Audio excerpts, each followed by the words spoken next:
This content is for kids. It's not for kids. Isn't that what I said? No, it's not for kids. If Oh. you are 13 years or younger, this is not for you. Do I have to kill somebody in order to actually make that point across? No, man, you don't have to kill Wait no a one. second. Oh, no. We return to our planet. The High Court may well sentence you to torture. He likes movies, we like movies. SeptumSin versus the world. SeptumSin versus the world. SeptumSin versus the world. SeptumSin versus the world. I'd buy that for $1. Greetings! You're watching SeptumSin versus the world. Well, we're here with Dane from Dangerous Arts. He's about to do something really amazing. He's going on a journey into the land of Wonderland.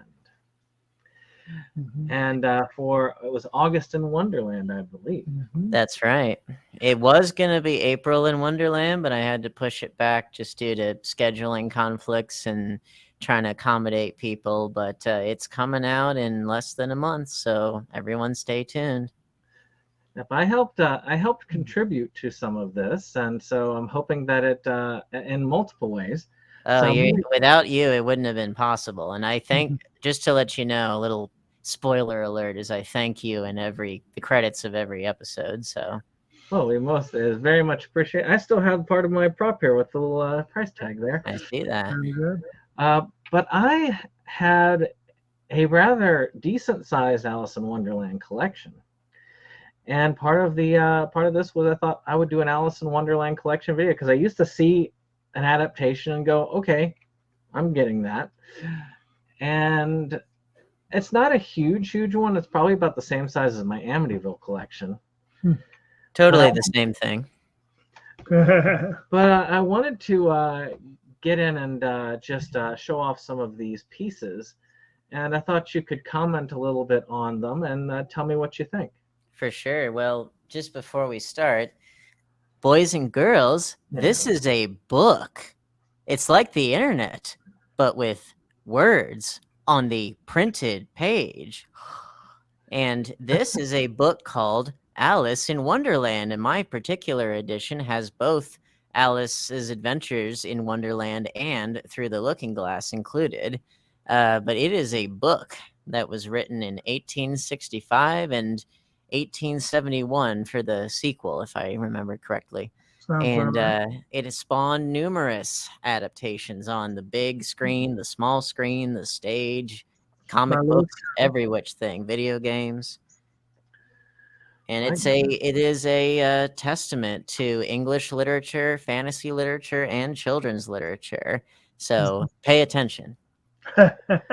Well, I've got 3 types of Alice movies here, and I have not seen all of them, so you're going to have to chime in if I'm right. All right. I have to change the pile that some of these are in. So there's 3. There's Alice adaptations, which I feel like are, they try their best to adapt the books in some way or form. They try. Maybe not their best, but they try. There's what I call Alice adjacent, which pulls fairly strongly from the books in one aspect or another, or some characters, but doesn't quite follow the same Inspired by. And then there's Alice attempting, which I would look at as that they kind of looked at Alice in Wonderland. They didn't watch the whole movie through, but they kind of looked at it and said, this looks pretty cool. And they took a name or something and said, we can run with that. Yeah. And then there's this dreaded person who is the star of Alice of Wonderland in Paris, not Alice in Wonderland like the title would suggest. It's Madeline's movie. So I would call that an outright lie. I don't know if you have that one in your collection, but it's worth it's worth smashing with a hammer. So, well, we're going to start with one I know that we've all seen, All right. and that is Alice. Oh, you're starting off not with the Disney version, but you're starting off with the heavy hitter. You're starting off with what I call Eraserhead for kids. My Said the White favorite Rabbit. adaptation. I consider this an actual adaptation of the books. Oh, It It is, and it's a darn utilizes- good one. yeah. It utilizes stop motion to a great degree, and it includes some of his short films. And it's Jan Svankmajer. Jan Spankmeyer. Yes, thank you. It's really, I mean, I looked into this, and I have to say this is my favorite adaptation of Alice in Wonderland. It's wonderful. Now you know Jan Spankmeyer, while he did endeavor to adapt the book and actually does a very good job of it, surprisingly, he endeavored to show it not as a fairy tale, but as an amoral dream. Right. Well, they did that, all right. I was going to say, he sure succeeded. I think that's one of the most disturbing movies I've ever seen, and yet, it has no blood, no gore, no bad language, no sex scenes, no nothing. You could show it to a kid, and it wouldn't have anything inappropriate in it by the classical definition. It would still scare the shit out of them, but you know, it would not be inappropriate per se. Shoot, I have a room in the house that looks like some of those rooms in that Wonderland that has a bunch of old tools and stuff in jars. It just right. Are you telling me, Brandon? Are you telling me that you have a little kid basement? Yeah, very good for little kids. So this is one that I don't know whether you've got this one included in your show. I'm pretty sure this one is. Oh, for sure. It's one of the highlights.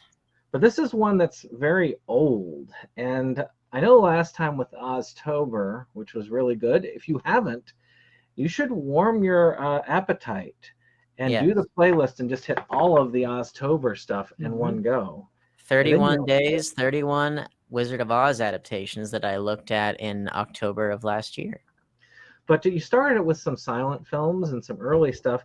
Well, this is a couple of those here. Ah, the 1915 version, which is one of my favorites, actually. It's got two here. Alice in Wonderland from 1915 and the Ruth Gilbert Alice in Wonderland from 1931. Which is an underrated gem, I have to say. It's not perfect. It has a little early sound film weirdness to it. And the actors are obviously not professionals. But again, what was a professional screen actor in the early days of sound film? There really wasn't such a thing yet. But their acting is very strange, but it's also kind of unnerving because so many of them act as though they're lunatics, and they're kind of supposed to be lunatics, but they really act as though they are lunatics. Right. So, were there any that predated the 1915 Alice in Wonderland? Yes, there were. Oh.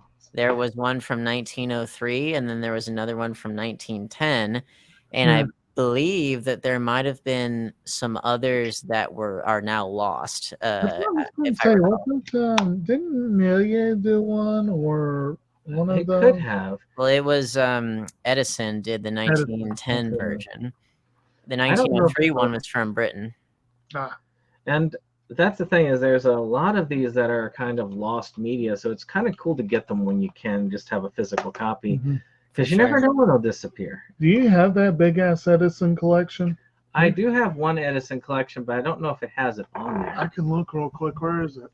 It'll probably be over in that shelf, or it'll be under E for Edison.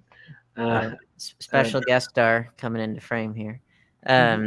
I don't know. Do you know? I don't know if you know this, but you know the director of the 1915 version. You know his name? No. A. Young. Not as famous. W. Young, as they have here. Oh, sorry, W. Young. Sorry, I don't know why I said A. Young. W. Young. Sorry. It wouldn't surprise me if they misprinted it. So no, it was W. Young. But for some reason, I was conflating it with A. Milne in my head. But point is, he I think did a remarkable job relative to the limitations of the time. Not nearly as famous as D.W. Griffith, who obviously changed cinema forever in 1915 and 1916. But his WW, our dear WW, his film came out in that same year, and I think was remarkable and at least helped to tell the story in feature film form, which is no small feat. Did it make a full feature? Yep. The silent version. Well, yes, it did, but then even that's with the stuff that still exists about that version. But meanwhile, there's a lot more footage that has still not been recovered about it, which is sad because I know that a lot more of Through the Looking Glass was included in it. But a lot it was filmed on Long Island, so that would make it at the same time as Birth of a Nation, and this would be a much better first film for America than Birth of a Nation. Well, in terms of the stigma, for sure. I mean, any way you slice Birth of a Nation, it's one of those things that you look back at what other films of its time were doing in terms of the technical capabilities and like how to stage a scene, how to cross-cut action, how to have a huge scale, all that stuff. It was unlike anything that had preceded it. It just so happened that it was so unbelievably bad, even for its time, let alone today in terms of the subject matter. But the one that I will always associate with D.W. Griffith in a positive way is the very next film he made, which was Intolerance, which was kind of the polar opposite of that. And I think it's a better film, to be honest. They list them all on the inside of the covers. Edison film, was that simply called Alice in Wonderland? The 1910 one was Alice's Adventures in Wonderland. You would be shocked at how few adaptations have the full book title. Yeah, that would be back in the... But the next one is a 1949 film called Alice in Wonderland. Oh yeah, that was the Louis Boonin. Lou Boonin. It was that film. It was the one that was made in 1949, and it was a French film that Walt Disney actually sued to prevent its release in the U.S., and he won because they were developing it at roughly the same time, and he didn't want to have his film get the chances of it get hurt, even though both are public domain, which is the funny part. But he actually sued and won, and that buried the release of it for a good long time. Actually, I believe I gave you a copy of this that had a more entertaining cover than this. Yeah, I don't have it in front of me, but it was a very scandalous cover of like this doll spanking Alice, and it's like, gee whiz, she's just this little girl, and then meanwhile you fast forward, 10 or 20 years later, and you have to pay money for that kind of treatment. So I do have another one here. It's again, a lot of these older ones. I am going to get to the animated one eventually, but well, technically that version was animated. It was stop motion, a different kind of animation, but still. But no, that's an underrated version, if for no other reason that if you're a student or an appreciator of stop motion, it's very underrated, and it actually has a lot of smoothness to the animation that is on par with some of what you would see later in The Nightmare Before Christmas, actually. It's far better than some of the jankier motion that you would see in like the Rankin Bass specials. Well, this one we're going back to 1933. Oh yeah, the Paramount version. The Alice in Wonderland. Now this one I find interesting because of the cast. Yeah, Cary Grant, Gary Cooper, and W.C. Fields, among many others. It was star-studded for its time. But it's well, I almost said the Universal version because Universal owns the rights now, but it was put out by Paramount originally. That version should have been the great fantasy film of the 30s. It should have been, but it wasn't. It was not well received critically or commercially, and it actually made fantasy films. It made him a tough sell in Hollywood after it came out, and that's why both Snow White and the Seven Dwarfs, Walt Disney's film, and MGM's The Wizard of Oz were uphill battles to get made. And because it didn't do well, and you don't really think of great 30s fantasy films. There were some, but you don't really associate that decade with fantasy. Gone with the Wind. Yeah, go. That's And it was a really well done film. I mean, I gotta give him that.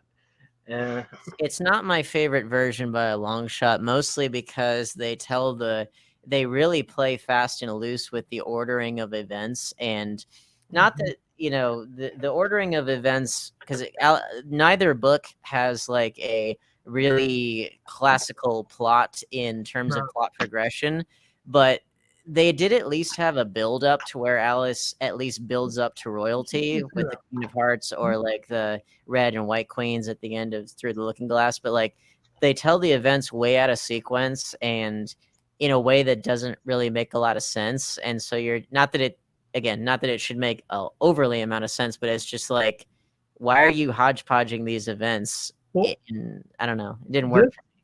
You might be able to answer this better, and I apologize if this was answered while I was looking over at the Edison films. Looking at the back here, I can see that it has the Tweedles in it. Yeah. Was this the first film to bring in the Tweedles into the first story? Because that has been a regular thing almost from the start, but they were not in the original book. They were in Through the Looking Glass. I think you might be right on that, because I can't recall them being in the other ones. But yeah, that's a common. Well, it's because they basically take both books and play fast and loose with which characters are in what and all that. But I think you're right. But to be fair, it's not just them. It's Humpty Dumpty. It's the Red Queen, the White Queen, the White King, all that stuff. Like the White Humpty Knight. Dumpty is often just left out, Yeah. That version of Humpty Dumpty is terrifying to look at. Wasn't that what W.C. Fields played? I think so. Yes, it was. It was also appropriate. Well, and kind of funny that Sterling Holloway was in it prior to voicing the Cheshire Cat in the Disney version. Well, no worries. We finally do have the Disney version of this. I forgot to show off my shirt here. There, hold on. Let me put you We're up all here. mad here. Go for it. I like that. It should glow in the dark. Yeah. Yeah, it really should, but it doesn't. Now, I've wanted to upgrade this, but I love the way they did the cover on this. So the cover design, and it's always kept me from upgrading because it's the others kind of use a blue motif, but this one uses a kind of purplish, and they add with the gold. It's hard to come through here, but and I'm sure if Disney wasn't so good at cleaning up their films for adaptation, I would be less worried about it. But I think to myself, this one probably is cleaned up quite well on the Blu-ray.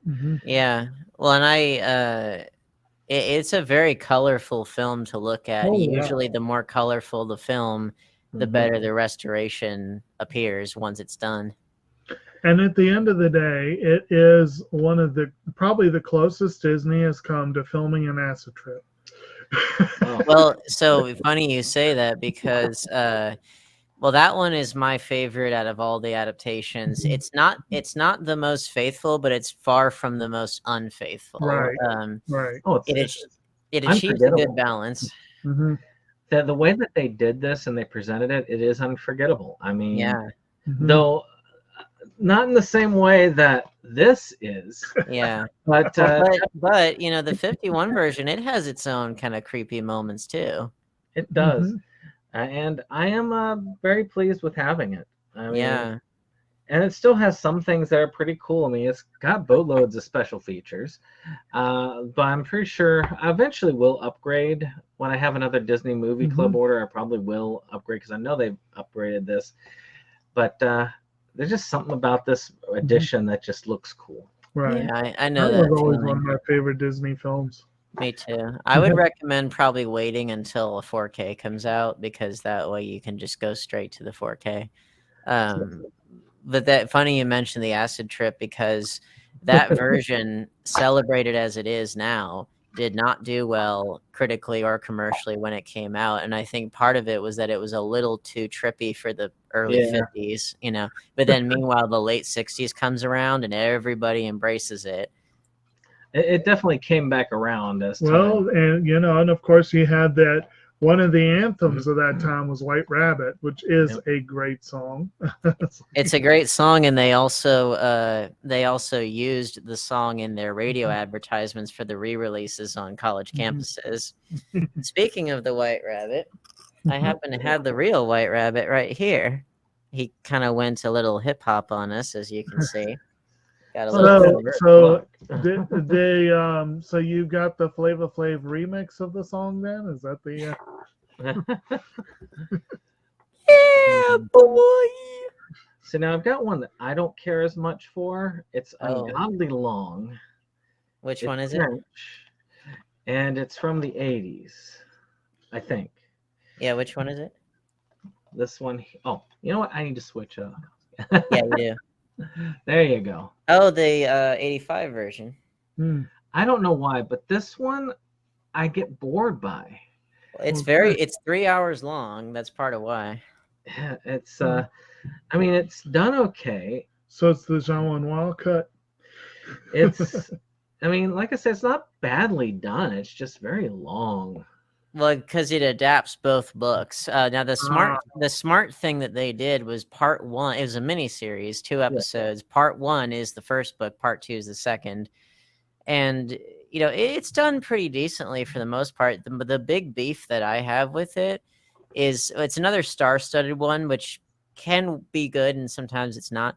But for the most part, it's good. But the big beef that I have with it now, that one's probably one of the most family-friendly ones and the most like lighthearted ones. But the problem is that what is Alice in Wonderland without some of the darker elements to it?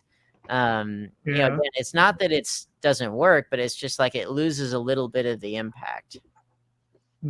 Even the Disney version had dark elements to it. Yeah. Let's see here. There we go. What's up? So one that I figured was your favorite. I still have not seen this yet. I just haven't gotten the time. Okay. I can't watch it at work. I love the cover. It's got a beautiful cover. And although there is a safe for work version, I still can't bring myself to bring this to work. So I have to find time at home, and I don't have I know which version you're talking about. There's 2 unsafe versions, but this one is the one that you probably would like. Oh, I love that version. Which is Alice in Wonderland. An X-rated musical fantasy. Yeah. So this one actually is a fairly decent version. It's a great, that's the thing. Like, so again, for all you kids out there who are watching this, it is a porno. It's a pornographic film, but it's also a musical comedy. And guess what? It's really good. Like, I'm serious. It's really funny. And it's really, the songs are really catchy. It's a lot of fun. So this one has 3 versions on it. 3? It has the safe version, which is the edited without any nudity. Yeah. It's got the X-rated version. Oh yeah, and the triple X-rated version. I know. Which so here's a little fun trivia again for all you kids out there who are, I'm sure, lining up to watch such a thing. Here's the funny part about that is so the XXX version, the parts that were cut out of the general release version, they have a kind of, at least on the version that I have, they had this faded magenta coloring to them, which tells which tells me that those particular parts of the film were not very well preserved, because a lot of film from that time period, it tends to get a magenta color over time. So what that tells me is that they didn't really preserve those generally excised parts of the film, and so the version that put them back together was like, oh, we're lucky we found these, you know. And Christine DeBelle, who played Alice, she didn't even remember shooting a lot of the really explicit scenes. Which it makes me wonder, did she block it out of her mind, or was she on substance? Yeah, I was going to say, what kind of substances was she on to make her forget? I don't know. Could be one of those two. I need to take some time to watch this. It's and, fun. I'm telling you, it's really, really funny. And it's if you like, weirdo movies from the 70s, like these really obscure gems that you're like, oh wow, this is when indie movies were really fun and when they could get seen by a general audience of sorts, back when there were these really dingy theaters on 42nd Street in New York, and there were drive-ins and things like that. So this is one I haven't seen, so you might have to tell me if you've seen it. It's a BBC one. Oh God! Not too long ago, which is the Alice in Wonderland. So that one was not as good. well. Here's the funny part about that. In terms of strict textual accuracy, it's probably the most faithful version. The problem is that. So if you've ever watched, when I was in college, I watched a lot of BBC Shakespeare, which was in that 70s and 80s when they tried to adapt Shakespeare plays. And the problem is that the budgets were so low that you couldn't help but notice the artifice of it. And some of the acting was really uneven and things like that. And what happens in the BBC 86 Alice in Wonderland, it's similar to that. The budget's really low. The visual effects are terrible. Even by the standards of the time, they're terrible. The woman who Kate Dorning, who plays Alice, is really annoying. The songs are awful. It's sad because, again, in terms of just textual accuracy, it's definitely the most faithful. Costume design looks good. It's okay. That could have been worse, but like, it's just sad because it is accurate for the most. It's the most accurate version, but it's painful to sit through in a lot of ways because the acting is so uneven, and they have songs in it that they shouldn't have, and the songs are really poorly written, and it's just like, ugh, you're killing me, BBC. You're supposed to be like the apex of quality, Well, if you want to go for not as accurate but much more fun, we had this miniseries version of Alice in Wonderland. Yeah, one of my favorites actually. Now that one's more accurate than you would have expected, but it's not 100%. But that one, that was the last big version of the story to actually adapt the story as it was, more or less as it was written by Lewis Carroll. Everything else after that was some kind of derivative. It's I really liked it. It had an all-star cast. Gene Wilder's Beautiful Soup or whatever it was, I think he sang. That was awesome. It was in general the late 90s, early 2000s. They were the golden age of the miniseries. For sure. Well, outside of streaming and all that. Yeah. Like on TV, I mean. Yeah, on normal mainstream network television, yeah. So one thing we forgot to mention in the 85 version was Ringo Starr as the Turtle. He was 100% perfect casting. I thought he was amazing. And actually, Gene Wilder in the 99 version, I thought he was on par with Ringo Starr. But yeah, that's a great version, and I really, really liked seeing what's her face? I'm blanking on her name, but she played Deb in Napoleon Dynamite. She played Alice, and surprisingly did a really good job, even though she's not British and she's not a blonde. Girl from Napoleon Dynamite? Yeah, that's her, and she was also Enola in Waterworld. And like I said, great cast, very good acting. Whoopi Goldberg did an interesting take on the Cheshire Cat, but she also had Martin Short. The best version of the Mad Hatter in any media. He was good. He was good, yeah. He looked just like his illustration. And Martin Short, even facially, you look at him, you go, yeah, he looks just like the drawing. And I know, what was this?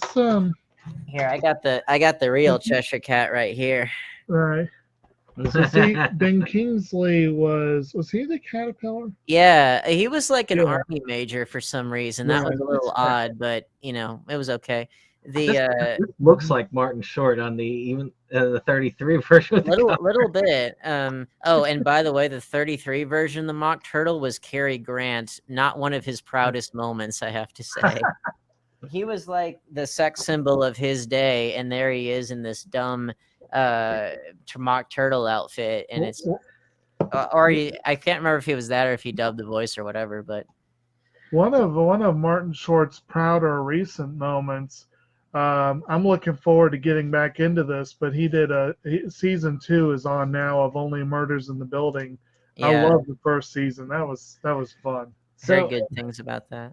This one might be skirting the edge a bit about direct adaptations, but we have the. Oh yeah. Well, so here's the fun. Again, we mentioned the '99 version. That was the last direct adaptation. Right. Once you get to like that version and a couple others, that's where you get into like unofficial sequels or reimaginings or derivative works, that kind of stuff. Mm-hmm. People either love or hate that film. It's one that has grown on me over time. I remember when it came out, a lot of the people that I followed, like internet critic wise, they like vehemently hated it. I don't think it's anywhere near Tim Burton's best film, but I think it did a lot of good things. You know, I thought it was a very good looking movie. I thought visually it's stunning. For sure. I mean, I thought it was stunning. And go ahead. We were talking about the caterpillars. Alan Rickman was a great caterpillar. He was wonderful, and also I have to give points to Stephen Fry for a great Cheshire Cat. Yeah. So we were here for the midnight release of it. Yeah. He got lucky and got one that was complete. Sweet. Because the saucers were broken for the majority. And he got the cutout of the Mad Hatter. Which no, I have a cutout of Alice. Of Alice. Okay. So. Like that big I think it's this image here of her standing by the mushroom. Yeah. But like I actually have a cutout. It's in storage like everything else is, but yeah. Well, so here's the funny little tidbits about that film is I really liked Mia Wasikowska as Alice. I felt like that was a decent realization of what that character might be like at an older age, at like 19. But she really, I think, made it work in a way that another actress might not have. And I actually have a lot of fond memories of seeing that film on the big screen in downtown Disney when we were visiting Disney World. So it was kind of a special time. And I remembered I was a Hot Topic kid in like the late 2000s, and they marketed the shit out of that thing. Oh, yeah. Who was it that remember when we were that was a Nostalgia Critic where he actually was talking about a role that Tim Burton turned down because it was too kiddish. I was telling him I actually watched a Nostalgia Critic episode a couple days ago where he was talking about the Addams Family movies. Yeah. And he said that they offered the Addams Family to Tim Burton and he turned it down because the script was dumb. Yeah. And then he went on to do another one's worse. He went on to do that. He went on to do that lamb blasted version of Planet of the Apes. Yeah. He went on to do a half-baked adaptation of Miss Peregrine's Home for Peculiar Children. Yeah. It's like and now he's doing Wednesday with he's doing Wednesday, yes. With Jenna Ortega, who is I'm a huge fan of, so right. Perfect choice for Wednesday Addams.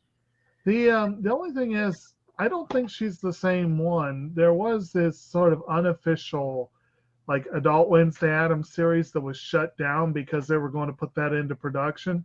And I really enjoyed that series. I thought it was a lot of fun. So, this is one I think you've seen, but and I have not. Looks interesting. As to whether it's a good adaptation why or are not. You covering it?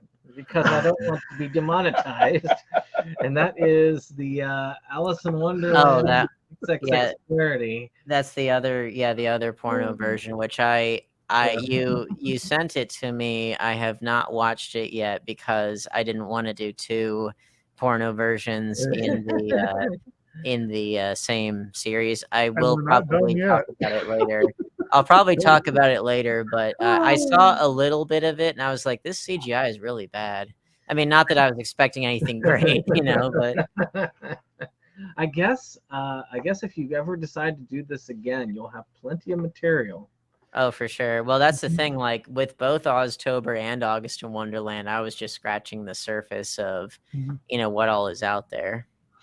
Mhm. So I'm not going to even bother with this one for much more than that. Now, there's another one that's got a really fun cast that I cannot remember for the life of me, which is Alice's Adventures in Wonderland with Dudley Moore and Peter. Oh, the So, 72 version. That's an underrated one.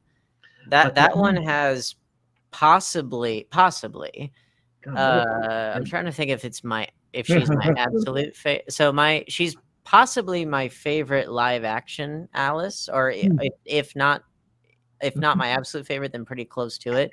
Hmm. And that was why am I blanking on her name? Here's a creepy looking cat.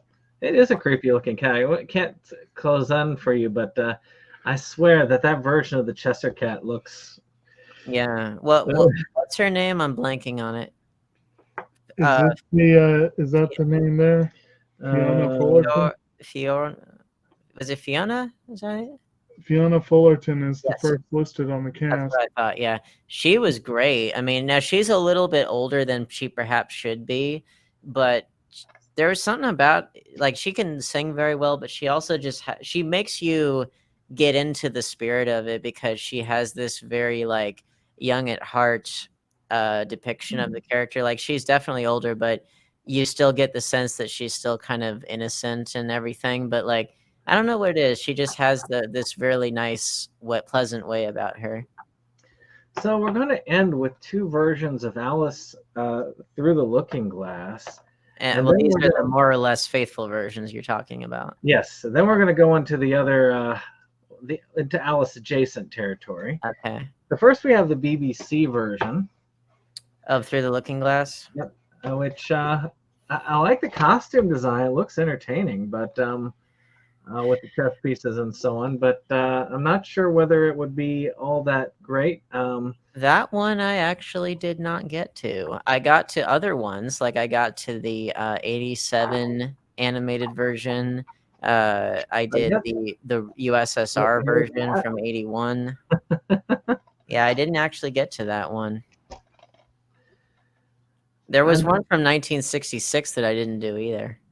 I need to keep collecting it. I'm just scratching the surface. Well, I tried to have a decent spread. For what I think I am. So now the one that I know is your favorite film for the Alice series, which is the Tim Burton adaptation of Through the Looking Glass. Well, Tim Burton produced. It was. He didn't direct it, did he? No, he didn't. It was probably a good thing for him. person who did the Fly the Conchords, and he did the 2 live-action Muppet films.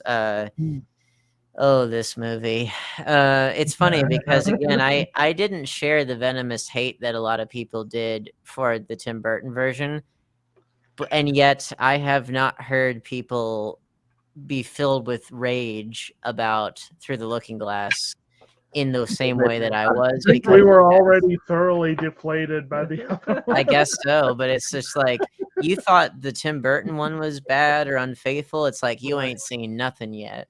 I think it's probably because as well that I think we probably hold Tim Burton still to somewhat of a standard. Like this other guy was an unknown quantity. James Bobbin, his name just clicked in my head. Yeah. Like Burton has a bad track record. Yeah. When it comes to reining in his worst tendencies, and despite what he said about the Addams Family script, he clearly is not great about picking a great script either. But visually, he is an astonishing director. He has a vision.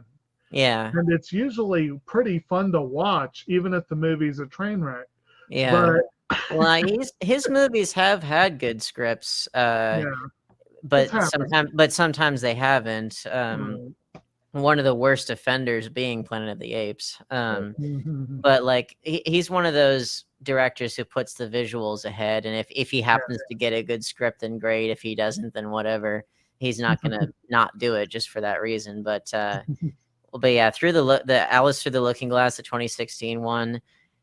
Just a little preview. I go on something of a rant with that movie because I've yet to see it. And that one, honestly, that one is more Alice adjacent than a proper adaptation. It really it makes me think that a certain someone secretly directed it, because like it has nothing to do with Through the Looking Glass, like not one thing, and it's to the point where I seriously think to the book. I mean, to the movie. Say it again. It's a decent sequel to the first movie. Oh, well, yeah. If you divorce it from the book, then okay. It's just like The Ring 2 had fuck all to do with any of the sequels, but it's a good sequel to the first movie. Yeah, or like, well, here's the again. If I had tinfoil, I would put on a tinfoil hat here. My little conspiracy theory about Through the Looking Glass is that movie feels, whether it is or isn't, I don't really care. It feels like they had a script kicking around for an adaptation of H.G. Wells' The Time Machine that they might have been kicking around, and maybe they couldn't get it off the ground, and then they somehow fused it with Alice in Wonderland because it had more brand name recognition. It was a big hit, and they said, okay, we're going to go with that. Again, I have no proof that that's what happened, and it probably didn't, but that's just how it feels. But like it baffled me that they went the way that they went with it. And the sad part is, again, like on paper, like if you divorced it from everything Through the Looking Glass related, just on paper, the themes that they're trying to go for are perfectly good themes. It has potential for poignancy. It's just it's totally inappropriate for these characters, for what they set up in the first movie. It's just I'm stunned at the way that it turned out. And now I'll give it some points. I actually think Mia Wasikowska does a better job of acting in that film because she has more emotional range. She's a more experienced actress by that time. And actually, it's a far more colorful film than the first one was. So you get to see like this fantastical world in full color, which I really like that. So it's not totally without merits, but in terms of just sheer disconnect, it's one of the worst offenders I've ever seen. Well, I could think of two other examples that I often put forward. Another one that was a direct sequel to the movie but had almost nothing to do with the book was The Lost World Jurassic Park. Oh, yeah. Very, very little to do with the book. And then even worse offender than that, the only Bond book I've read so far is The Man with the Golden Gun. The movie shares the title. It's got a dude in it called James Bond. Yeah. Moneypenny. I think Felix Leiter's in both of them. That's it. So there's no Scaramanga in it? No, the movie took place in Japan, I think. Yeah. The book took place in Jamaica. Yeah. Well, what's funny? So this is a little side tangent here, but the James Bond books are pretty wildly different from the movies, if they have anything to do with each other at all. But actually, Casino Royale, the book and the movie have the most to do with each other. But even then, there's differences in time period, technology, etc. That one I've heard is the closest to the books. The funny thing is, of course, one of the first Bond films out of the gate was that parody Casino Royale, which plot-wise is very similar to the Daniel Craig one. Similar. I mean, it's played for laughs, and there's a lot of spoof elements to it, but it has Le Chiffre, it has this high stakes poker game and all that stuff. It's just played for laughs, and there are multiple James Bonds. Jimmy not Bond. just the one. If I recall correctly, it's the only. Actually, I think it's the only Bond film done 3 times, isn't it? Because they did the TV version, in the 50s. The first appearance of Bond. That's right. And believe it or not, I think it was the first Bond film nominated for original song, and I think the only one. Yes, it was. Yeah. And it was packaged with the parody version, which is funny. Well, and then meanwhile, Thunderball has been adapted twice, once in the movie Thunderball, and then also in Never Say Never Again. Which is funny that that it was really good the first time around. But, yeah. And Never Say Never Again's not horrible. It's just it was better than Octopussy, which came out in that same year. So We're getting way off track here. Okay, fans of the internet, once he becomes a public domain character, James Bond meets Alice. Go write it. Once he becomes public domain. And they go on an adventure in Oz. So, there's actually you could do it because Oz is public domain too. Yeah. We're going to be seeing some crossover here in a bit. With a character named Oz. So let's talk Adventures in Wonderland. Now, the TV show, yes. Yes. I think I actually did provide this for you for future coverage. Future coverage. I didn't have time to. Surprisingly, there are a lot of episodes of that, almost none of which people have seen. But I didn't have time to go through the entire series this year. But in the future, I'll talk about it. I was thinking if you do this again, this has to be like a priority one because this one was a lot of people's childhood, not mine. Not mine either. I'd never heard of it until I was an adult. But I think it was an 80s to 90s Disney. It was like an early Disney Channel show. Early 90s Disney Channel show. The Disney Channel was still relatively young, still trying to get its identity. And that was kind of an early childhood show, kind of like, like a Barney or a Blue's Clues or a Sesame Street, something like that. Now, I didn't have time to cover the whole show, but I did manage to cover a little lost artifact from the show, which that's all I'm going to say about that. Oddly enough, it's a little bit more cerebral than Barney. Well, just about anything would be. That's a low bar there. Except for Teletubbies, which is, I think those things are demons. Of course, this is a bootleg, but you can't get an official copy. But it is streaming on Disney Plus, actually. Which is cool because you'll get a lot better visual. But I did want to make sure I had this so that, because it wasn't at the time that I originally got it, so that it would be available for your, if you decided. I will eventually, but if you guys have not seen the bloopers for that show, which I did manage to find, they're really funny because they swear up a storm. Yeah. Which I suspect that a lot of children's show actors probably do, and they probably drink like crazy. So this is one that I know you and I are divided on because I really liked it, and I don't think you cared for it, which was Fisticuffs. Alice here. Oh, the 2009 one. No, I didn't hate it. Don't get me wrong. I didn't hate it. It just looks interesting. So here's something I found out after I recorded the initial voiceover, and then I had to record new pieces for it. So I'm a huge fan of Tin Man, the Sci-Fi Channel's Oz show, Tin Man. Love that series. I didn't know that the same guy who directed that series also wrote and directed the Alice 2009 series. I did not know that at the time. And he also did Neverland, which I have not finished. But I didn't know that. But it's one of those things where, like, I wanted it to be a lot better than it was, and perhaps it's because I really did like Tin Man so much, and that one kind of set the bar for me. And it wasn't terrible. Like, it's got a good cast and things, but it's just there are certain elements to it that feel very like it feels like they're trying to force these Alice characters into like a very not so good dystopian sci-fi story, like a really low rent version of The Matrix, but nowhere near as good. And some of the acting from like Matt Frewer, like what was he doing there? And I love Matt Frewer, but I was like, oh my God, you are hamming it up like mad in all the wrong ways. Was Neverland that one with Reese Ifans? Yes. That was pretty good, actually, what I saw of it. Yeah, I need to finish it. Yeah. No, yeah, and that one, to me, the art direction was really great. I love the art direction. I like the assassin White Rabbit that they had.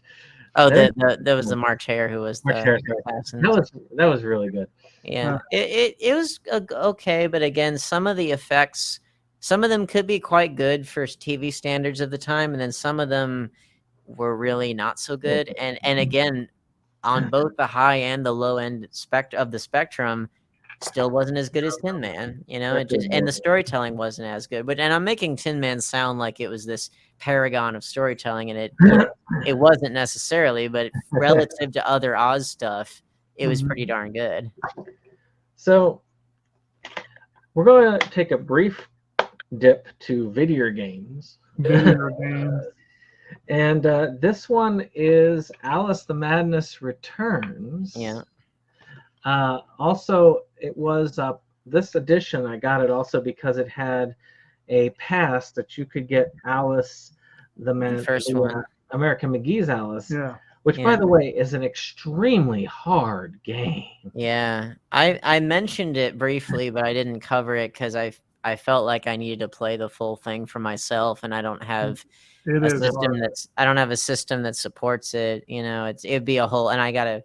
Yeah. I do want to talk about it eventually, but I would need to get video capture card. I'd need to do the whole 9 yards. Now, on the positive end, it is available on PC, which is great. It is also available on Xbox, which is great. But I've got it on the PlayStation 3 here, and it is a twisted version of the Alice world. And it kind of dials into the concept of Alice actually not being fully sane and this possibility being a madness that was within her. Yeah. I've always loved that concept. I even had a movie concept where you have a Alice in an asylum. Oh shit. Okay. Side rant here. One of the things I hated about the 2016 Alice Through the Looking Glass is they tease us with that possibility because they very briefly show her in an insane asylum, and it's in the middle of the movie. And you're like, oh, I didn't expect that. Or is this gonna get kind of dark and creepy? But she's only in there for like maybe 10 minutes at max, and you could easily cut that whole sequence out and you wouldn't miss anything. And it's like they're just teasing us with it. It serves no purpose, and you're just like, why open that door if you're not going to do anything with it? Because if you're like us, you have a sick imagination. You've kind of wondered about that possibility for a long time. You want to see that on the big screen, and they tease us with it, and they don't do anything with it. Especially with Return to Oz, they did something like that. Yeah, and that was Disney also. They did that, yeah. They had more balls to do it with Oz than they did with Alice in Wonderland. And that kind of invites that interpretation a lot more readily. Right. See, my idea for an ending is pretty simple, is that she feels like she escapes, and then she's captured and beheaded, and then you see the blood go. You notice that there's blood leaking out of her eyes as they give her an orbital lobotomy, which is a. And who was holding the axe? Exactly. So, one that I know you've seen. Yes. Through Sterling Entertainment, I believe. Oh boy. Alice in Murderland. Now, the greatest movie of all time. But I've heard this is fun. Have you? You didn't watch it? I have not watched it yet, but I've heard it's fun. You are in for a treat. It's one of the worst movies I think I've ever seen, and yet it's so much fun because of how horrible it is. Like it's one of the biggest so bad it's good movies I've seen in a long time. It's a terrible movie, but it's so funny because it's so bad. And it's one of those things where you're like, you're not sure how seriously they necessarily meant it to be. But the part that really surprised me about it was that we mentioned Alice in Wonderland, a XXX musical fantasy. Alice in Murderland feels like a porno that they just happened to cut the sex scenes out of. Like it really does. Like the acting, the way that the weird sexual tension that's present with the characters when they interact with each other, you think it's gonna go in a certain XXX rated direction, and it never does. And you're like, and yet there's this weird tension that's between all the characters, and you're like, oh my God, just turn on the Waka Chicka music and, have, Harry Reams come in with the porno stash. Just, you're asking for it, and it never happens. So this one is more of a Peter Pan, but it has Oh, Alice yeah. elements in it, Yeah. and that's Come Away. Yeah, that one was originally in the lineup, and I took it out because it was more Peter Pan centric. I've like I said, that's why I put it in Alice adjacent, because it does still pull fairly strongly from Alice in Wonderland. It's just it pulls more strongly from Peter Pan. Far more strongly from But, Peter Pan. Now the Alice stuff is in there, but it's a lot more ancillary. Like you could easily take it out and just make it a Peter Pan thing, and it would work fine. If I recall correctly, Peter Pan was inspired by Alice in Wonderland, wasn't it? Or is it the other way around? I can't remember. Oz was for sure, and then Peter Pan. I don't recall anything that says that directly, but I mean, it became so ever present in British culture even then, especially and even more so nowadays. But even then, it was all over the place. So just as far as fantasy, it would have been in the lexicon, the fabric of the culture. But no, Come Away. Just speaking about that briefly, because I did not speak about this in the series, but I saw it and it was a worthy effort. It had a lot of good things about it. It wasn't extraordinary, but and especially if you're looking at it through the Alice lens, then it's kind of poor. If you look at it through the Peter Pan lens, it's stronger.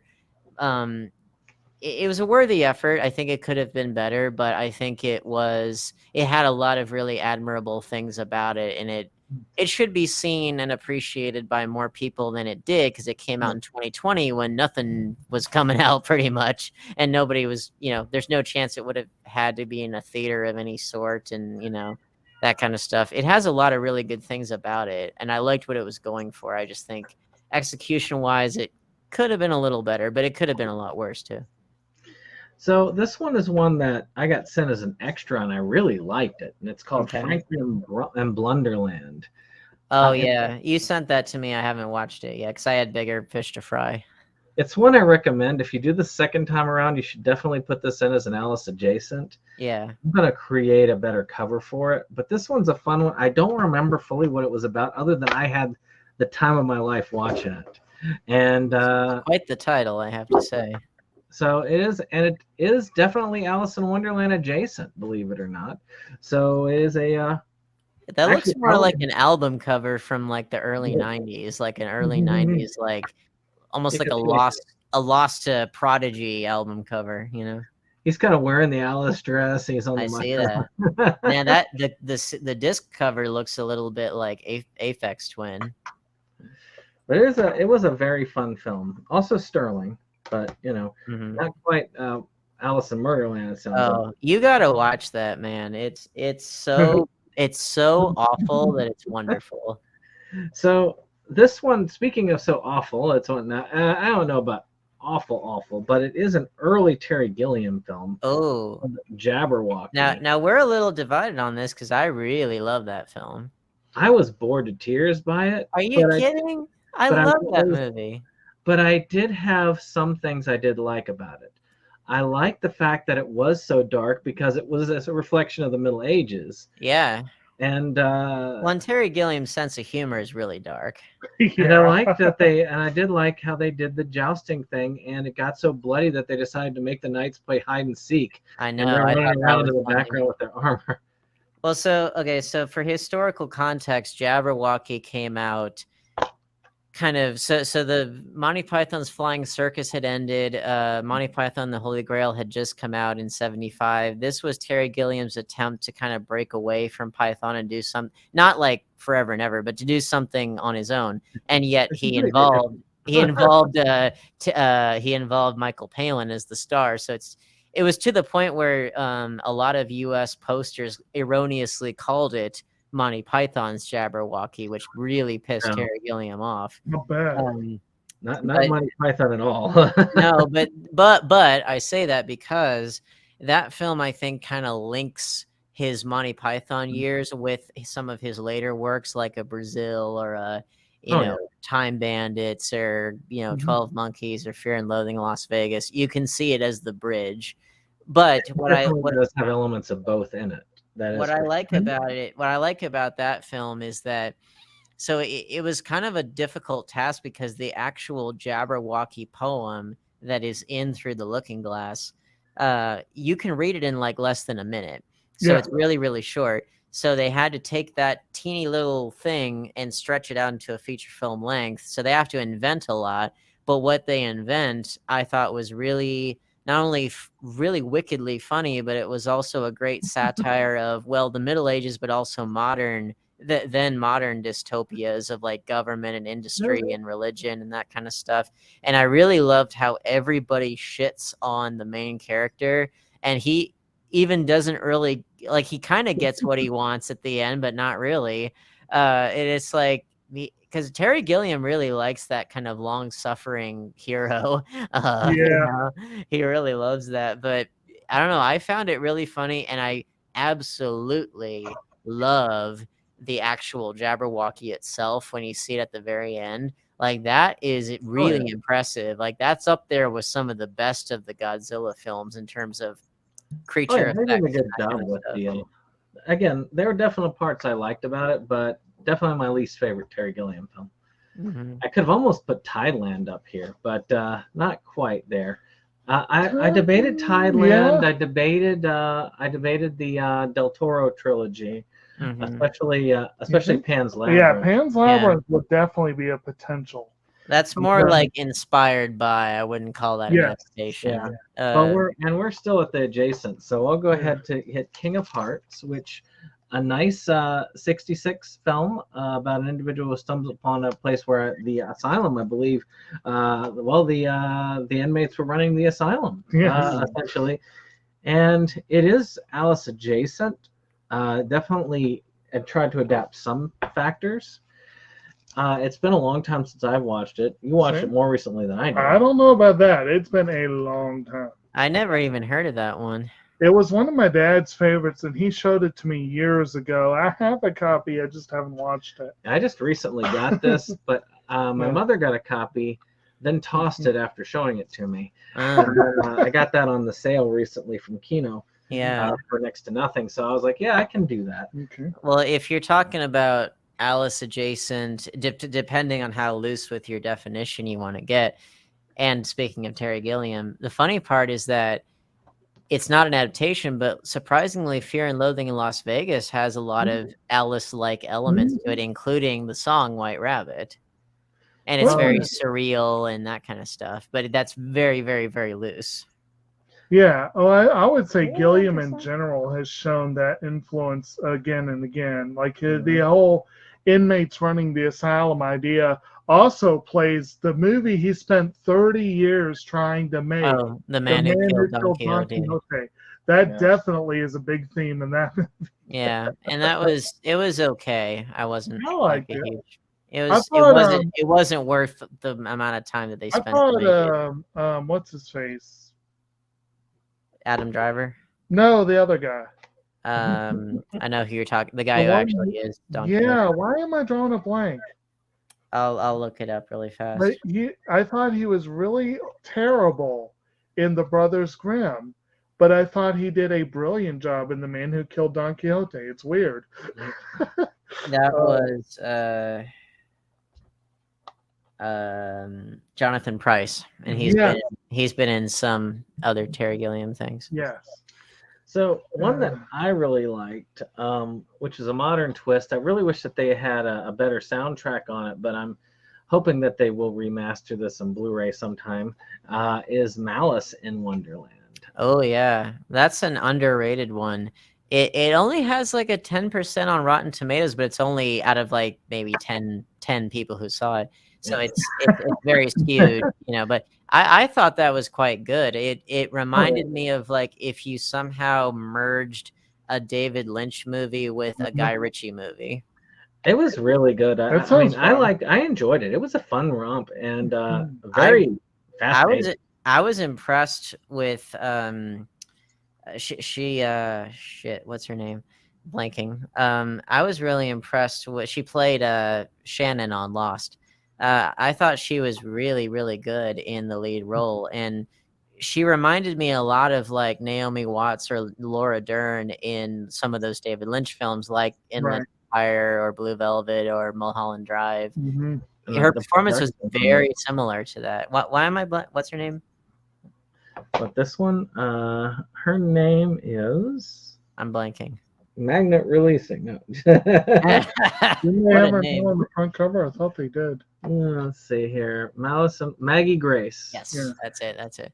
Now, Yeah, I, that goes 'cause right I in the never. Here's the thing: I never really thought much of her in Lost because I hated that character so much. She played her very well, but I was just like, I didn't think much of her. But then I saw this, and I was like, man, she needs to be in a David Lynch movie. Well, David Lynch needs to make more movies.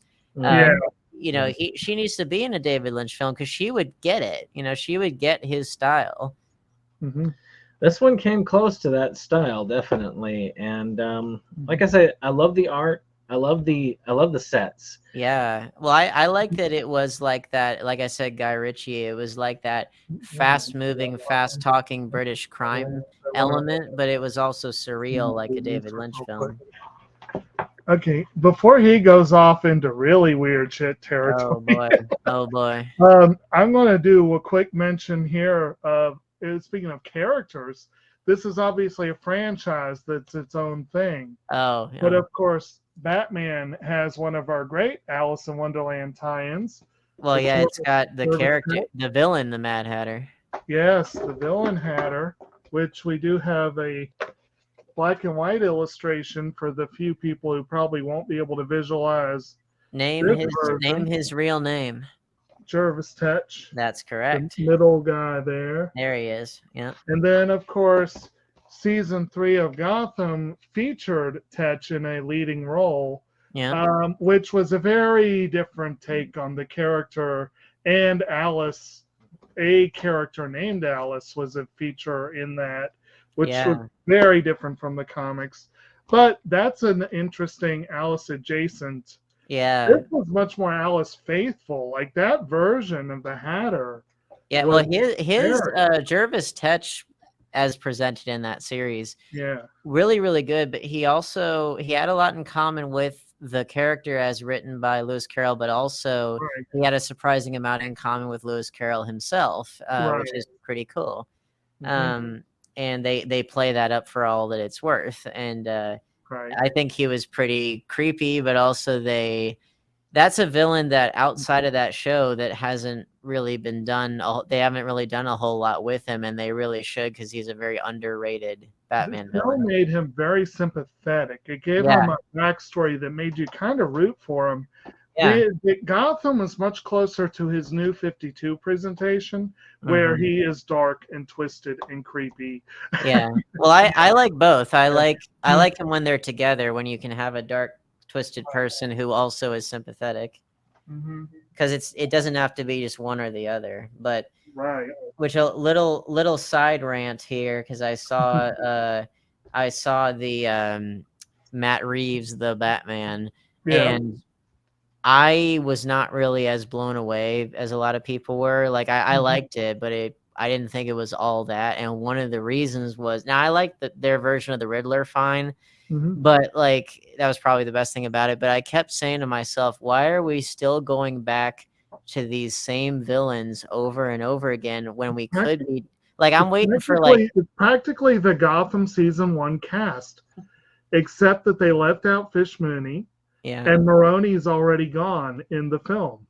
Well, Bill, I'm like, I want to see like a serious version of like Mr. Freeze, Clayface, the Mad Hatter, Poison Ivy. I want to see these other characters. I don't want to see I don't want to see the Joker again. I don't want to see Catwoman again. I'm still waiting. I'm still waiting for a proper Poison Ivy. That's my thing. So, and the funny part, again, side rant, the funny part about that is that Uma Thurman, acting talent wise, could, like, if she tried to do it nowadays, like talent wise, she can pull it off. It's just, that wasn't the direction she was given. I absolutely love the direction they've taken the character on that animated Harley Quinn series, but I'd still like to see, something closer to the comics. Yeah, me too. Now, do you like the green chlorophyllic freak version, or do you like the proper skin version? It depends on the version. Like I like her presentation in that series, but for live action, I'd kind of rather see Or like sometimes in the comics they'll do her with like some green tendrils or whatever, and that might be good, I liked the animated series version, which was more or less what you saw in Batman and Robin, as far as like just like a woman who wears green. I like that a little bit more, but that's just me. I don't venomously. I don't venomously hate the other version. The only anime that I have, there are anime adaptations to Alice in Wonderland that never came out in the United States, but it's almost a porno. Well, according to you, the Japanese really love Alice in Wonderland. Yes, they do, and we're gonna hit that when we get to the Touched by Alice more. Don't take that the wrong way. Which is going to have a dark meaning after we see this one. But this one is actually being touched by Alice. That doesn't already have a dark meaning to it. This one is the most Alice adjacent. Okay. Which is Miyuki-chan in Wonderland, which there it is. A one by Clamp, which is an all-female studio, believe it or not. And it is almost pornographic. It's ecchi, no doubt about it. Well, and isn't that amusing that the whole because you hear a lot about like the male gaze and stuff like that, which is not without plenty of history to back it up. But then when you remove all that stuff, that doesn't mean that you still don't get like sexualization of females and stuff like that. This one definitely did. I mean, you got the White Rabbit is actually a girl in a bunny costume on a skateboard. That would make certain portions of the internet's dream come true. I don't know if you can see it, like with the example of the card and the roses, and they kind of scantily clad women with wearing the rose on her butt. Looks a little bit Sailor Moonish from what I can see. That's probably part of the influence, I'm sure. Well, it's a shoujo influence, which is weird that it would be shoujo because the shoujo is like a girls' comic. But I don't know if many girls would probably want to watch this one, but. I don't know. Maybe. I can think of several actually. And I lied. There's another one that I feel is Alice adjacent, but this one definitely is on the line. I'm going to probably start with. Actually, I'm ending with. I'm going to have this one at the end because it's on the line, and I'm going to start with one on the line for the Touched by Alice. But this one here that'll never not be funny. This one here is a non-animated Phoebe in Wonderland. I love that movie. Which is also very underrated movie. It utilizes the Alice stories, but definitely not an adaptation. And still a very good one, a very good drama. Yeah, that movie got to me. Like I could relate to it in a lot of ways. Now I don't have obsessive compulsive disorder like she did, but just more the idea of like mental health ups and downs and how it affects children and how it's a constant battle and how parents often don't know what to do. They don't want to squelch their child's creativity, but they don't want to have them be hurting themselves either. And it's like that was Elle Fanning when she was just a little kid, and I was like, man, where was her Oscar nomination? Where was the awards buzz for this thing? It wasn't there. She has deserved buzz several times over the years, and hasn't gotten it, which is fine. The while Brandon's doing whatever he's doing at the moment, Dane, am I correct in supposing that you are already formulating plans for writing a script for a film Touched by Alice? I should be, now that you mention it, and I know who did it too. That was we had the 2 porno versions. I mean, that's just begging to be like, I would call it like high art erotica based on that title. Which, and speaking of which, Brandon, you do not, correct me if I'm wrong, you do not have Alice or The Last Escapade in your collection, do you? Nope. Because that film is a very pretentious French art film that requires a snooty French beret to talk about.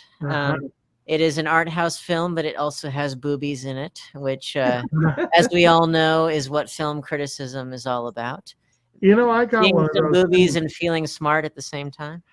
There was a time when I was something of a fan of Francois Ozon, and so I tried looking up his films, and I looked hard for Water Drops on Burning Rocks. And I don't know if you've ever seen this film, but when I found it, I bought it, and I put it on, and it's a artsy porno. Yeah. And French. Yeah. That's all the good stuff all together. That's the thing, like Alice or the Last Escapade, like it is a very, very French, very art house, very pretentious, very not accessible to mainstream audiences film. Well, I liked it for that kind of movie because I really love Belle du Jour, the Louis Buñuel film, and it kind of reminded me of that. And it the main person who plays Alice, I forget her name, but she's like really, really beautiful French woman. And again, it's one of those things where it's a highbrow excuse to see some boobies, you know. We could all use some more highbrow excuses to see boobies. Right. So we're going to double time it a little bit because technically we're going to run over the time, but I want to get through these definitely. This one's interesting. This one is Pandora Hearts. Now this one is on the edge. It is still Alice adjacent in my mind because it does pull enough from it. It is well done, but it is a bit heavy and slow at times. But they utilize a lot of names like Cheshire. They have the rabbits. They talk about the main female character is known as B Rabbit generally, but the main male character is named Oz. So there's a tie-in there. It's worth seeing if you have not seen this one yet. It is worth seeing. I would say out of the anime, it's probably the most serious anime to really work with an Oz adaptation. Alice in Wonderland adaptation with a little bit of other stuff thrown in, but definitely worth a watch. I tried reading the manga. It was difficult. It is difficult. So now we're gonna go with Touched by Alice. We're gonna kind of zoom through here. But this one, Eternal Alice. This one is on the edge. I think you sent me the extra copy you had. Yes, I sent you this, so you have a copy, and it definitely, that's probably the best way of saying it is Touched by Alice, because it's not that good. But that's what happens, you know. You get touched by Alice, and you're scarred for life. So it's about like I swear the people who wrote this heard Alice in Wonderland mentioned in a conversation one day. Oh, it's one of those. Poster, and then they just ran with it, and because they basically talk about this guy, like, oh, the guy who wrote the Alice novels. Like, remember when Alice saved a princess from a castle and all this like stuff that Alice didn't actually do, but jumped on Koopas. That's because she was in a different castle. But apparently, all of these girls, they found out that if you become an Alice and you fight each other and you stab each other with keys, you can unlock the story Eternal Alice and get your one wish granted. Well, and you gotta close all the keyholes that all the Heartless came through. They do have keyblades all throughout this, and that definitely adds new meaning to the phrase "touched by Alice." You got to take out your keyblade if you can expect to get touched by Alice. The 13th episode is the closest to an Alice in Wonderland adventure, and even then it's kind of iffy. It's not very well done, not very well written, and art design is terrible, but... But hey, you got some anime girls dressed up in sexy outfits with bunny ears, so, you know, that's what, you know, half the internet wants, so... But it's only 13 episodes, so, you know, it might be worth a look at, especially since I sent you a copy. Yeah, it's on my list for the future. It's one of those that definitely is a good Alice adjacent one that you can tell you could use as a template for some shows or stuff that utilize Alice without probably knowing much about the source material. Yeah. Now, ones that are pretty good about the source material, Sucker Punch is a good not adjacent, but just touched by the idea. It's one that comes to one mind. of the few Zack Snyder things that I have not seen yet, but I do have it in my collection, and I do like Zack Snyder quite a I bit. quite like this one, but every time he talks about Allison in Asylum, and especially when he talks about that the I like this one, lobotomy, yes, I did like this. I always am reminded of that. It's like I liked not that cover, but I liked the greenish one that had the logo that looked a bit Wizard of Oz ish. I was like, ooh, that was cool. Now I remember the Cinema Snob when he talked about Worst of 2011. He said that you have characters in this that look like the Powerpuff Girls. yeah, maybe. It's kind of a live action Powerpuff ish. This is one that kind of touches on almost every fantasy series out there. Yeah, I keep seeing that included in like Prime streaming and other things like that. I never know what it's about though. It's essentially a fairy tale about this woman who gets pulled into a magical world, a fairy tale world, and it's a mini series. It's got various fun characters: John Larroquette, Rutger Hauer, Ed O'Neill, Diane West, Kimberly Williams. Where's Lance Hendrickson in there? But it is actually a fun fantasy romp. It pulls from various fairy tales. It's mostly a fairy tale pulled one, but it has Alice elements to it. Speaking of, isn't Alice factor into Once Upon a Time or no? Yeah. I'm sure it does, but we're not gonna go too deep because we're over time. There's one now. Okay, some of these I got on lists that I'm like, I'm not sure. Okay. But Alice in Zokoro, which I've heard is an amazing series, though I don't know whether I would consider it an Alice in Wonderland one. It's about this guy finds this girl who has she's got a lot of superpowers. She can basically materialize anything that she imagines. Ooh. That's nice. And he's trying to allow her to. He's trying to raise her to be a responsible person and not, be evil. Well, always important to do. Alice in Borderland is an interesting one. There's also a live action adaptation. Yeah. This is only 4 episodes long. I am curious about it because it's, it kind of ends on a cliffhanger, but it's about these people, very Squid Game-ish, by the way. That's because it was the live action one, wasn't it? Yep. Korean? It is Korean. That's what I thought. And they end up all wishing to escape their humdrum lives. And they end up waking up and the city has just been ruined for some reason. And they are made to participate in these games. And essentially, if they win the games, they can stay in the city longer. If their passport runs out, they get nuked. The games are kind of like up and down, live or die games. And you have the option of participating on them or not. Like they gave like a 3-day passport for the first one, for instance. Which is like Squid Game, which is like the Hunger Games, which is like Battle Royale, which is like the Running Man, which is like and it just goes down the list. But it is a decent. Just like the most recent pickup that I presented last week, Magical Girl Raising Project. So this one here is probably one of my favorite anime of the time. It's called Gakwan Alice, which is listed a lot in Alice in Wonderland adaptations, though I don't know why. It's about basically a girl who gets really attached to her friend, and her friend goes away to this special school, and she realizes, wait, why are they going to this special school? I want to go too. And turns out this is a special school for mutants, essentially, gifted youngsters, and they're all called Alices. And that's actually a term that you see a lot in the anime, is that they utilize the word Alice for a kind of mutant or superpowered human being. And I've heard them mention it on multiple occasions. They do have some Alice symbology, symbolism. Thank you, that word.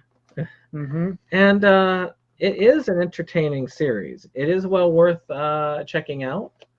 I I do enjoy it, though I'm not sure how much it really hits Alice in Wonderland, but probably more than this series. Oh yeah. But people like to put this on the list because they utilize some symbolism. Yeah. They got the Red Queen and a couple other things related to, of course, our main character. As her name is Alice, I believe, isn't it? Well, the one that you're not mentioning that has possibly more to do with it is the Matrix. Yeah, the Matrix as well. Yeah, which Rabbit I did not officially cover it, but I mentioned enough of it in my Alice 2009 video that I wanted to just kind of get it off my chest because there was enough of Alice in there that I was like, I can't talk about this without mentioning the Matrix first because I kind of compare the two. Well, and I've got so many that are there. I mean, Willy Wonka can be considered there. So many of them could be considered Alice adjacent or touched by Alice. And then, as we said before, it's a common trope in anime to have an Alice in Wonderland episode. Like they might have, like didn't Oran High School do one? I think it did. Or this one, Arakawa Under the Bridge, which Jacob pulled out. Yeah. Mm. You got a community of weird people. Yes. We're all mad. Imagine that. Yeah, we're all mad here. Exactly. that phrase would fit perfectly there. Fit perfectly at home.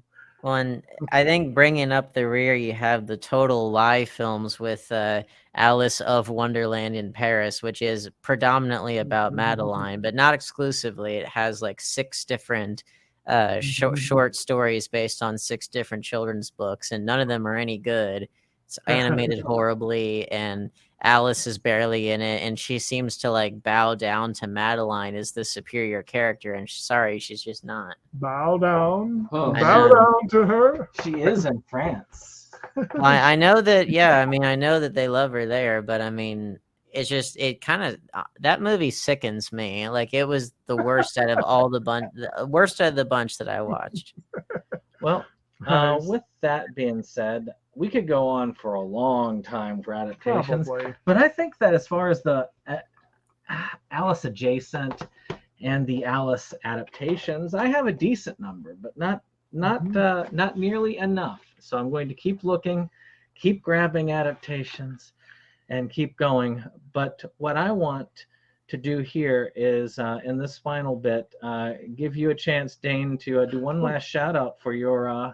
Just real quick, as far as going down the rabbit hole into a realm where we're all mad here, the Tatami Galaxy would be a good one. True. But I will give you a chance to do a shout out for your upcoming project, and it's going to be only in a couple of days from now, not from filming of this, but from actual when this airs. Yeah. It's going to come out on Danejurous Arts, which I will try and link down below. Yes. You better check those things. It's been linked there for ages, but this time actually use it because there is something new coming here. That's right. Well, it is 31 days, 31 Alice in Wonderland film and TV adaptations that I'll be looking at on my channel, Danejurous Arts, and we're going to be analyzing not just those works, but we're going to be analyzing the history of the books themselves. We're going to be talking about Lewis Carroll. We're going to be talking about film history, history of television, history of the time in which these things came out, little personal touches here and there. And you also see some of the props and characters that I've shown off, and there are other ones that are too far away for me to grab that will be making appearances as well. And we're going to end things off with some surprises at the end, and it's going to be a fun time. So please stay tuned August 1st. My channel, Danejurous Arts, DANEJUROUS Arts. And while you're there, please check out Oztober, which I did in October of 2021, where I did the same thing, but with Wizard of Oz adaptations. And yeah, it's going to be a lot of fun. Very informative, and you can always like hit a couple at a time because they're just like bite-sized bits and they're just fun. Yeah. But with that, thank you for joining us today. Thanks for having me.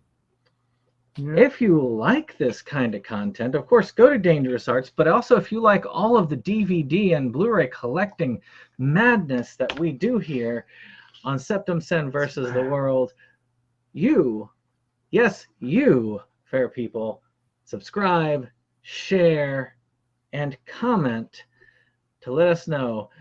Let me know, and maybe I'll even share it with Dane over here, other Alice in Wonderland adaptations that you enjoy, that you feel are either adaptations, adjacent, or just touched by Alice.